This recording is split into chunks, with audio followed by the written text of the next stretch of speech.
Hello बच्चों, let's see the question. A rectangular, a square, a circular and elliptical loop all in the xy plane are moving out of a uniform magnetic field with a constant velocity v equals vi cap.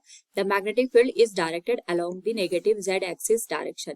The induced EMF during the passes of these loops out of the field region will not remain constant for A, the circular and elliptical loops, B, only the elliptical loop, and C, any of the four loops, D, the rectangular, circular and elliptical loop. Now to answer this question, first we will discuss here the key concept, and here the key concept will be given as Faraday's laws of electromagnetic induction. यानी अगर हम बात करें हमारे पास कहीं पे भी magnetic flux change होता है और उस पर्टिकुलर केस में टाइम के साथ साथ अगर हम मैग्नेटिक फ्लक्स के चेंज होने की बात करते हैं उसकी वजह से ईएमएफ इंड्यूस हो जाता है which is given as minus d phi divided by d T.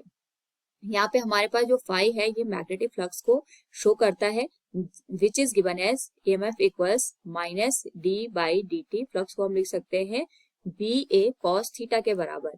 तो अगर हम यहाँ पे बात करें कि हमारे पास यहाँ मैग्नेटिक फील्ड चेंज हो रहा है या गिवन एरिया में हम यहाँ पे चेंजेस कर रहे हैं या फिर जो हमारे पास गिवन एरिया का नॉर्मल है और मैग्नेटिक फील्ड है इसके बीच का जो एंगल है उसमें अगर चेंजेस करते हैं तो तीनों में से किसी भी एक वैल्यू में चेंज होने की वजह से ईएमएफ इंड्यूस हो जाता है. क्वेश्चन के अकॉर्डिंग हमारे पास यहाँ पे एक्स वाई प्लेन के फॉर्म में गिवन है चारों रेक्टेंगुलर, स्क्वायर, सर्कुलर और इलिप्टिकल लूप.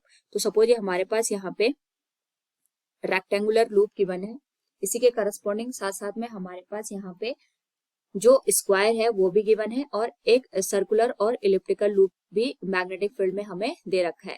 तो क्वेश्चन में हमसे पूछा गया है कि किसमें हमारे पास यहाँ पे जो इंड्यूस्ड ईएमएफ है वो प्रोड्यूस होगा. तो यहाँ पे अगर हम बात करें तो तीनों का जो एरिया है ये हमारे पास सर्कुलर लूप आ गया और ये हमारे पास यहाँ पे इलिप्टिकल लूप आ गया.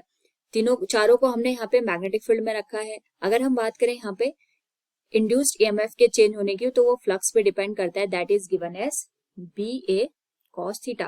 क्योंकि क्वेश्चन के अकॉर्डिंग अगर हम यहाँ पे ऑब्जर्व करें तो जो मैग्नेटिक फील्ड है वो तीनों के लिए सेम है और यहाँ पे हमारे पास जो भी ईएमएफ अगर हम इंड्यूस करेंगे that will be due to the change in the area. यहाँ पे अगर हम बी और थीटा को हम यहाँ पे 0 के बराबर कंसिडर कर लेते हैं फॉर द मैक्सिमम ईएमएफ, ये आ जाएगा B into d A divided by d T.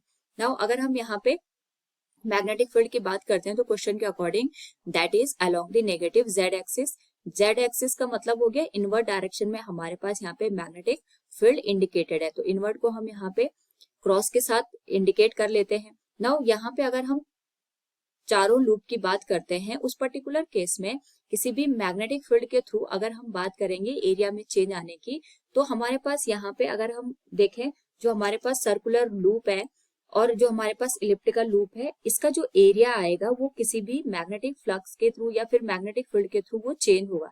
यानी अगर हम बात करें यहाँ पे हमारे पास इस पोर्शन में ये आर्क बन रहा है और यहाँ पे भी हमें आर्क नजर आ रहा है. आर्क का मतलब ये हो गया कि जो मैग्नेटिक फील्ड के थ्रू यहाँ पे जो लूप पास होगा इसका जो यहाँ पे पोर्शन इस मैग्नेटिक फील्ड के थ्रू पास होगा या इस एरिया के थ्रू जो नंबर ऑफ फील्ड लाइंस होंगे वो हर एक पॉइंट के थ्रू अलग अलग हमें देखने को मिलेंगे. जैसे अगर हम बात करें यहाँ पे जो स्क्वायर हमें गिवन है इसके करस्पॉन्डिंग जो भी नंबर ऑफ फील्ड लाइन पास होंगे ये हर एक पॉइंट पे सेम होंगी. जैसे अभी हमारे पास स्क्वायर यहाँ पे है, थोड़ी देर बाद अगर ये यहाँ पे भी मूव कर जाता है तो भी इसमें same number of field line यहाँ पे पास होगी. लेकिन अगर हम आर्क की बात करते हैं तो आर्क में अगर हमारे पास ये नंबर ऑफ फील्ड लाइन्स इस तरीके से गिवन है और इस पर्टिकुलर केस में यहाँ पे अगर हमारे पास जो आर्क है या लूप है वो थोड़ा और आगे डायरेक्शन में मूव कर जाता है तो जो नंबर ऑफ फील्ड लाइंस इससे पास होंगी वो चेंज हो जाएंगे ड्यू टू इट्स शेप.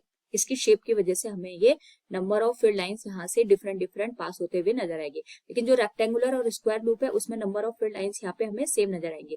तो जो स्क्वायर हमारे पास है और जो रेक्टेंगल हमारे पास गिवन है इसमें एरिया में कोई भी चेंज नहीं आएगा या फिर जो नंबर ऑफ फील्ड लाइंस इससे पास होंगे उसमें कोई भी चेंजेस हमें देखने को नहीं मिलेंगे.